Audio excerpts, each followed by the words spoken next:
Welcome back guys. आज हम class 10th biology के चैप्टर 6 का पार्ट 1 पढ़ेंगे। तो इस वीडियो से हम शुरू करेंगे क्लास 10th की बायोलॉजी को। ठीक है, तो यार आगे पढ़ने से पहले एक सजेशन आपके लिए, मतलब मैं एक सजेशन दे रहा हूँ आपको। देखो, कई सारे स्कूलों में क्या होता है, आपको भी पता है कि एनसीईआरटी नहीं पढ़ाई जाती है। एनसीईआरटी के अलावा वो साइड बुक्स पढ़ाते हैं, है ना।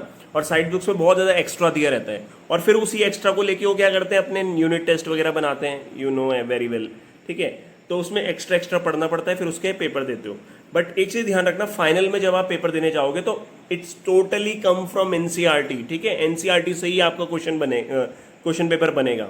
तो मेरी रिकमेंडेशन तो यही रहेगी यार कि चलो वो साइड बुक तो पढ़ना, बट एनसीईआरटी को आपको बहुत ज़्यादा थॉरोली, मतलब हर एक लाइन को उसे डिटेल से पढ़ दो। तो उससे क्या होगा, आपको कॉन्फिडेंस मिलेगा, और इस चैप्टर में कहीं से भी कोई भी क्वेश्चन आता है तो आप उसको अच्छे से कर लोगे, क्योंकि एनसीईआरटी आपने पूरी की पूरी पढ़ी हुई है और फाइनल में एनसीईआरटी ही आती है। तो एनसीईआरटी जिंदाबाद। ठीक है, इसी को पढ़ना भाई, अगर अच्छे मार्क्स आपको चाहिए तो। ठीक है, चलो तो शुरू करते हैं। तो हमारे चैप्टर का नाम है लाइफ प्रोसेसेस।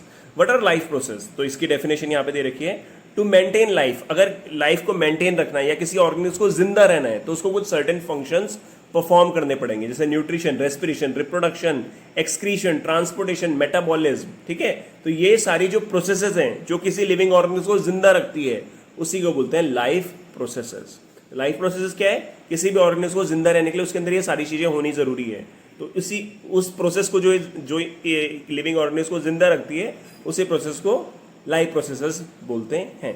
ठीक है, चलो अब एनसीईआरटी के हम लाइन बाय लाइन शुरू करते हैं। How do we tell the difference between what is alive and what is not? अब हमें कैसे पता चलेगा कि ये जिंदा है, ये नहीं है?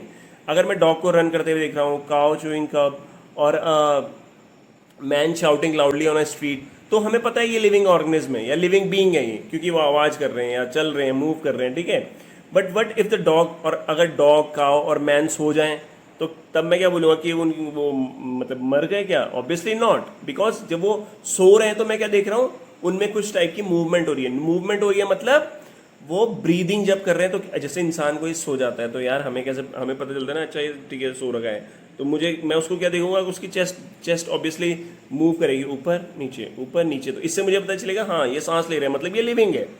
तो we would still think that they were alive, but how do we know? कैसे पता चलेगा? वी सी दैम ब्रीदिंग, वो सांस ले रहे हैं, we know that they are alive. ठीक है, अब व्हाट अबाउट प्लांट्स? तो प्लांट रेस्पिरेशन करते हैं तो मुझे तो दिखता नहीं है, मतलब किसी को दिखता नहीं है। How do we know that they are alive? तो कैसे पता चलेगा कि प्लांट अलाइव है? तो यहाँ पे उसने बोला कि अच्छा चलो कुछ बोलते हैं कि ग्रीन प्लांट ग्रीन है तो ऑब्वियसली वो लिविंग है, बट ऐसे भी तो प्लांट्स होते हैं ना जिनकी लीव्स जो होती हैं वो किसी और कलर की होती है अदर देन ग्रीन, है ना, तो वो भी तो लिविंग होते ही हैं। साइज देखो, टाइम के साथ क्या होता है, प्लांट ग्रो करता है। ठीक है, तो मैं ऑब्वियसली बोलूँगा वो अलाइव है। ठीक है, ऑब्वियसली। तो ग्रीन पत्ता होने से और ग्रीन पत्ता नहीं है उससे कुछ फर्क नहीं पड़ता, उसका साइज बढ़ते रहना चाहिए। साइज बढ़ रहा है, ऑब्वियसली वो ग्रो कर रहा है, तो इसका मतलब क्या हो रहा है, उसमें वो लिविंग है। In other words we tend to think of some sort of movement either growth related or not.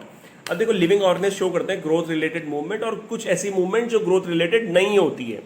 जैसे मैं एग्जांपल लूँ, अगर मैं ये हाथ को अभी हिला रहा हूँ, ठीक है, ये हाथ हिला रहा हूँ मैं, तो ये क्या है, ये मूवमेंट है, बट ये ग्रोथ रिलेटेड नहीं है। अब ग्रोथ रिलेटेड मूवमेंट क्या होगी कि मेरी हाइट बचपन से लेके ऐसे बढ़ती रही, तो ये भी मूवमेंट है, बट ये ग्रोथ रिलेटेड मूवमेंट है। तो ग्रोथ रिलेटेड मूवमेंट क्या होती है, थोड़ा स्लो होती है, और नॉर्मली ये वाली मूवमेंट तो मैं कभी भी कर लूँ, ये ग्रोथ रिलेटेड मूवमेंट नहीं है। ठीक है, तो ये जो मूवमेंट्स होती हैं ये कॉमन एविडेंस है कि कोई जिंदा है ना। कोई मूवमेंट शो कर रहा है तो ऑब्वियसली वो जिंदा है।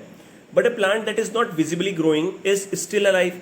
अब मुझे ऐसे पता नहीं चलता ना प्लांट ग्रो कर रहा है, मतलब एकदम मैं अभी देखूंगा तो मुझे ऐसे नहीं शो होगा ना, क्योंकि प्लांट की ग्रोथ बहुत धीरे धीरे होगी, तो टाइम टू टाइम स्लोली वो ग्रो करेगा, तो ऑब्वियसली मैं उसे बोलूंगा ना वो जिंदा है। And some animals can breathe without visible movement. कुछ ऐसे एनिमल्स भी तो होते हैं ना जो सांस लेते हैं बट हमें पता नहीं चलता, बिना किसी मूवमेंट के वो सांस लेते हैं, तो ऑब्वियसली वो भी जिंदा है। So using visible movement as the defining character of life is not enough. तो मैं देख रहा हूँ कि भाई मूवमेंट हो रही है तो मैं लिविंग बोल दूंगा, ऐसा भी नहीं है, है ना।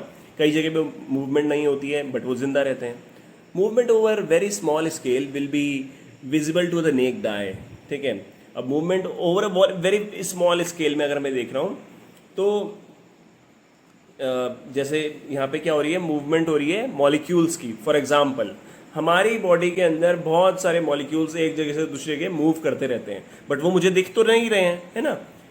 Is this invisible molecule movement necessary for life? तो ये जो इनविजिबल हमें शो नहीं हो रहा ना, दिख नहीं रहा है, बट ये मॉलिक्यूल्स की मूवमेंट तो हो रही है, तो क्या ये लाइफ की जरूरी है? तो अगर ये क्वेश्चन हम किसी प्रोफेशनल बायोलॉजिस्ट से पूछें तो वो बोलेंगे हाँ ऑब्वियसली मॉलिक्यूल्स की मूवमेंट जरूरी है। In fact virus do not show any molecular movement in them. But अगर मैं वायरस की बात करूं तो वायरस तो कोई मॉलिकुलर मूवमेंट शो करता नहीं है ना। कब तक शो नहीं करता? Until they infect some cell. अगर मान लो ये वायरस है कोई और यहाँ पे सेल है, अगर ये वायरस ऐसी बाहर पे पड़ा हुआ है, किसी सेल के अंदर नहीं है, तो ये कोई मूवमेंट शो नहीं करेगा, कोई मॉलिकुलर मूवमेंट शो नहीं करेगा। बट जैसे ये वायरस किसी सेल को इन्फेक्ट करेगा, उसके अंदर जाएगा, तब इस वायरस के अंदर आपको मॉलिकुलर मूवमेंट शो होगी। तो यहाँ पे थोड़ा ना कॉन्ट्रोवर्सी होती है कि वायरस को हम ट्रूली लिविंग बोले या नॉन लिविंग बोले। ऑब्वियसली ये इनके बीच में होता है, लिविंग और नॉन लिविंग के बीच में होता है वायरस, ठीक है।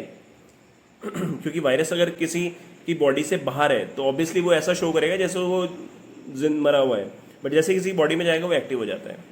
Why are molecular movement needed for life? तो मॉलिक्यूलर मूवमेंट होना जरूरी क्यों है? तो we have seen in earlier classes that living organism are well organized structure. Obviously living organism क्या है? वेल ऑर्गेनाइज्ड स्ट्रक्चर है। वेल ऑर्गेनाइज्ड का मतलब क्या है?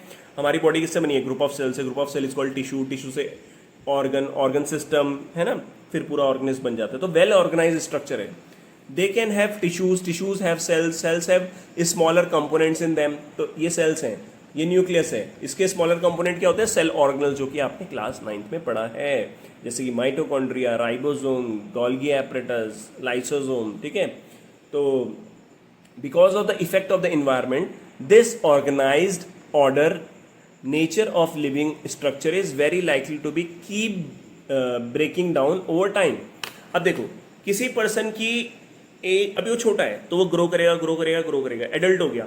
अब एडल्ट होने के बाद क्या होगा? वो बुढ़ापे की तरफ जाएगा। तो जो वो बुढ़ापे की तरफ जा रहा है या इन्वायरमेंट की वजह से भी उसकी बॉडी में कुछ, मैं आपको समझाना क्या चाह रहा हूँ कि एक बच्चा है, ठीक है, वो अभी ग्रो हुआ तो उसकी बॉडी में ग्रोथ हो रही है ऑब्वियसली। अब वो एडल्ट हो गया, अब वो बुढ़ापे की तरफ जाएगा। तो जो बुढ़ापे की तरफ जाएगा तो उसकी बॉडी के अंदर ब्रेकडाउन्स होंगे। ब्रेकडाउन्स मतलब क्या? उसके जो सेल्स हैं वो डैमेज होना शुरू हो जाएंगे। तभी तो वीक होता है ना, बुढ़ापे में वीक होने लग जाता है इंसान, ठीक है। इसी तरीके से इन्वायरमेंट में कुछ प्रॉब्लम आ गई, मतलब इन्वायरमेंट इतना सही नहीं है, पॉल्यूटेड इन्वायरमेंट है, पॉल्यूटेड खाना खा रहे हैं, तो उसकी वजह से भी क्या होता है? जो हमारे सेल्स हैं उसको डैमेज पहुंचता है। तो ऑब्वियसली डैमेज तो पहुंचता ही है। तो इफ अरे यार, एक तो ये बीच में पेन पता नहीं क्यों बंद हो जा रहा, सॉरी,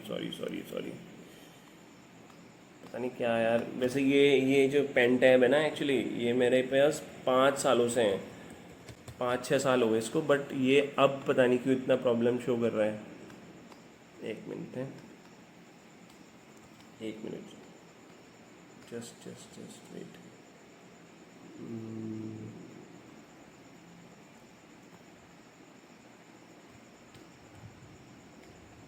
नहीं चल रहा है यार, ऐसे कैसे होगा?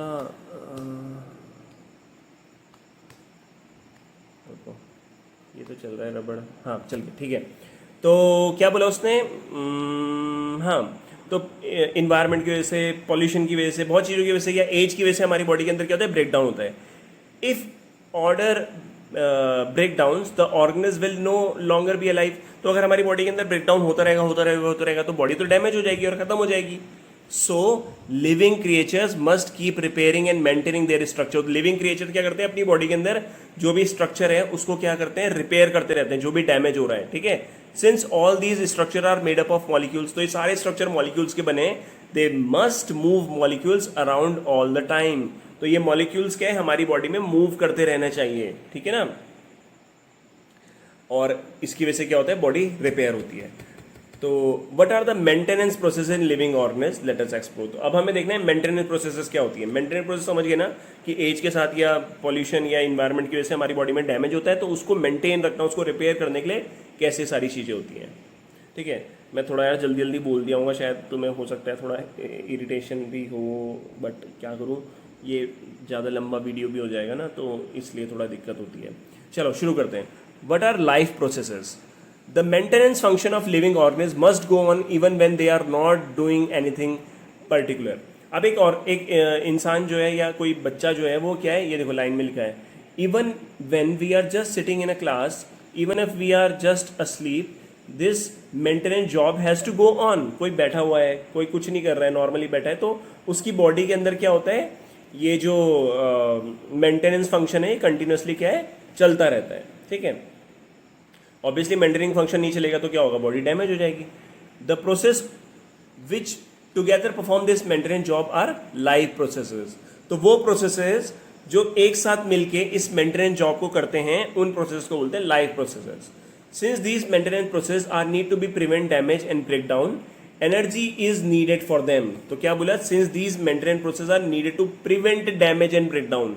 ये जो प्रोसेस है ये हमारी बॉडी में क्या करती हैं, किसी भी डैमेज या ब्रेक डाउन को प्रिवेंट करती हैं, ज़्यादा डैमेज नहीं होने देती बॉडी को. तो इन प्रोसेस को क्या चाहिए, एनर्जी चाहिए काम करने के लिए.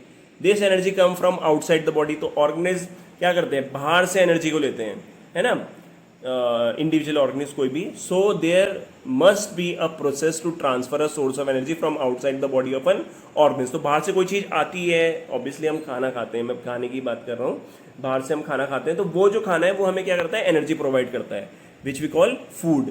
To the inside a process we commonly called nutrition. तो देखो यहाँ पे पहली लाइव प्रोसेस आ गई, कौन सी, न्यूट्रिशन. न्यूट्रिशन का मतलब क्या है कि हम खाना खा रहे हैं, उस खाने का डाइजेशन हो रहा है. ठीक है, these are called nutrition. If the body size of organism is to grow, अब किसी ऑर्गेनिज्म की बॉडी साइज क्या है, अभी ग्रोथ स्टेज में, तो additional raw materials will also be needed from outside. खाने के साथ साथ मतलब एडिशनल रॉ मटेरियल्स भी चाहिए ना बॉडी को ग्रो करने के लिए. Since life on earth depend on carbon based molecules. देखो ये लाइन क्या बोली उसने, सिंस जो लाइफ है अर्थ पे वो किस पे डिपेंड है, कार्बन बेस्ड मॉलिक्यूल्स पे. लाइक सबसे इंपॉर्टेंट क्या है, कार्बोहाइड्रेट्स, लाइक ग्लूकोज. ठीक है, तो most of these food sources are also carbon based. और ज़्यादातर जो फूड सोर्सेज होते हैं क्या, कार्बन बेस्ड होते हैं. तो depending on the complexity of these carbon sources, different organism can then use different kind of nutritional processes. Like देखो एग्जाम्पल समझो, ह्यूमन है, ह्यूमन क्या करता है, इट इज हेट्रोट्रॉफिक, वो अपना खाना बाहर से लेता है, दूसरे पे डिपेंड है खाने के लिए. प्लांट क्या है, प्लांट क्या कर रहा है, रेस्पिरेशन कर रहा, ओ सॉरी, प्लांट क्या कर रहा है, फोटोसिंथेसिस कर रहा, फोटोसिंथेसिस की मदद से वो अपना खाना खुद बनाता है. प्लांट खाना बनाता है तो क्या बनाता है, ग्लूकोज. हम जब खाना खाते हैं तो जनरली एनर्जी के लिए हमें क्या चाहिए होता है, ग्लूकोज. तो चाहिए सबको ग्लूकोज ही, चाहिए सबको कार्बन सोर्स ही. ठीक है, बट उसको लेने का तरीका क्या है, अलग अलग है. ठीक है, the outside source of energy could be quite varied. तो आउटसाइड सोर्स जो एनर्जी का है वो वेरी कर सकता है, since the environment is not under the control of the individual organism. तो कुछ क्या करते हैं, कुछ किसी टाइप का खाना खाते हैं, कुछ किसी टाइप का खाना खाते हैं. तो जो सोर्स ऑफ एनर्जी है वो सबका क्या होगा, डिफरेंट हो सकता है, डिपेंडिंग अपॉन द इन्वायरमेंट, क्यों कैसे इन्वायरमेंट में रह रहे हैं.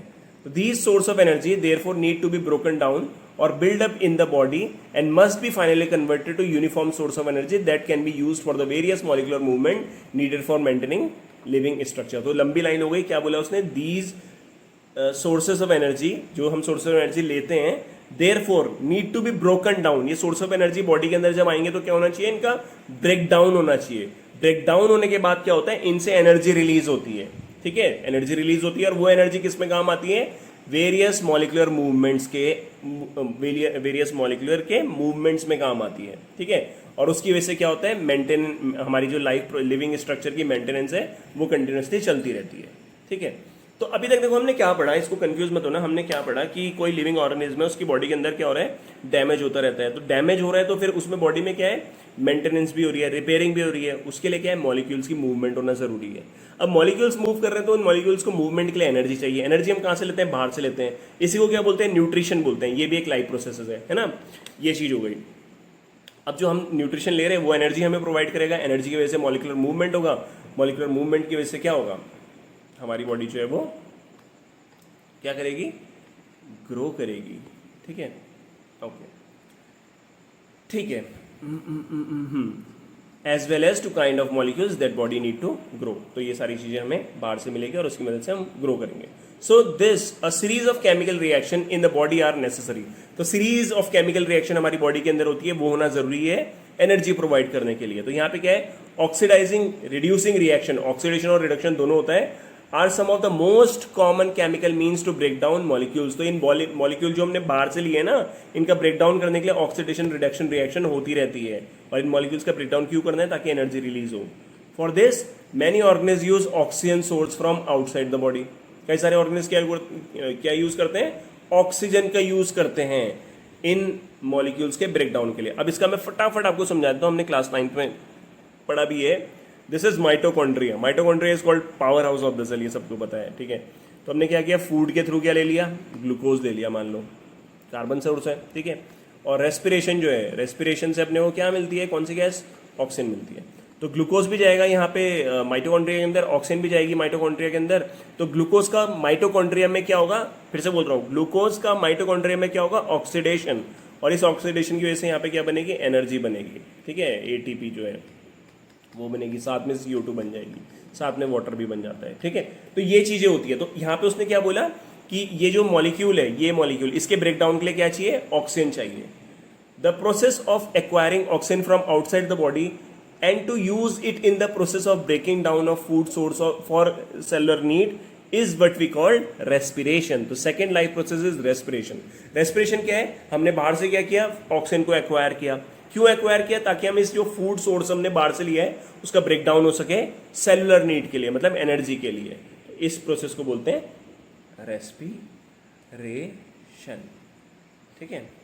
अब आगे, in the case of single cell organism, अब एक सिंगल सेल ऑर्गेनिज्म है, मतलब it is unicellular, no specific organ for taking in food, exchange of gases और removal of waste may be needed because the entire surface of the organism is in contact with the environment. अब देखो, it is unicellular organism, ठीक है।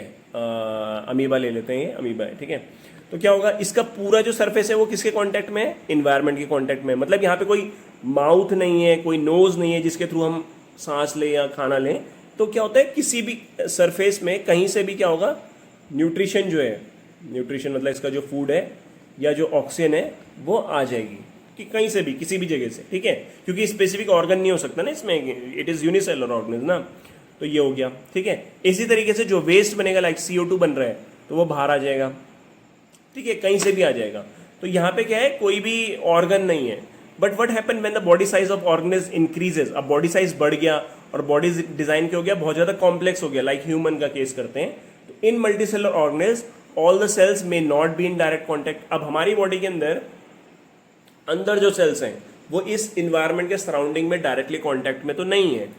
यहाँ पे आप क्या देख रहे हो, यहाँ पे तो एक खुद से ये एक सिंगल सेल है और ये इन्वायरमेंट के डायरेक्ट कांटेक्ट में है। बट अगर हम मल्टी सेलर ऑर्गेनिज्म ले लेते हैं लाइक ह्यूमन, तो हमारी बॉडी के अंदर जो सेल्स हैं कई सारे हैं, ये तो सरफेस के सेल्स हो गए, चलो इन्वायरमेंट के कांटेक्ट में है, बट अंदर भी तो बहुत सारे सेल्स हैं ना, वो तो डायरेक्टली कांटेक्ट में नहीं है ना इन्वायरमेंट के।